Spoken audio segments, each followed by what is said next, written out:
কুমিল্লার মুরাদনগরে নারীকে ধর্ষণের ঘটনার তীব্র নিন্দা ও প্রতিবাদ জানিয়ে যথাযথ ও দ্রুত তদন্ত সম্পন্ন করে দোষীদের দৃষ্টান্তমূলক শাস্তির দাবি জানিয়েছে বাংলাদেশ হিন্দু বৌদ্ধ খ্রিস্টান ঐক্য পরিষদ।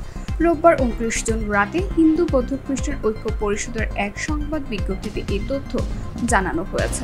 ঐক্য পরিষদ বলেছে, এমন ঘটনায় ধর্মীয় ও জাতিগত সংখ্যালঘু নারীদের অধিকতর নিরাপত্তাহীনতায় ফেলবে, যা স্বাভাবিক জীবনযাপনের জন্য হুমকি স্বরূপ। এ ধরনের ঘটনায় যথাযথ বিচার নিশ্চিত না হলে আইনের প্রতি মানুষ আস্থা ও বিশ্বাস হারাবে, যা দেশ ও জাতির জন্য অশনি সংকেত। একই সঙ্গে ভুক্তভোগী ও তার পরিবারের নিরাপত্তা নিশ্চিত করতে হবে, পাশাপাশি ভুক্তভোগীদের প্রয়োজনীয় আইনি সহায়তা দিতে হবে। প্রসঙ্গত, গত 26 জুন রাতে কুমিল্লার মুরাদনগরে ফজর আলী ঘরের দরজা ভেঙে জোরপূর্বক ধর্ষণ করে। ভুক্তভোগীর আত্মচিৎকার শুনে প্রতিবেশীরা ছুটে এসে তাকে উদ্ধার করে। পরবর্তী সময় ওই নারীর ওপর অমানবিক ও পাশবিক নির্যাতনের একটি ভিডিও সামাজিক যোগাযোগ মাধ্যমে ছড়িয়ে পড়ে।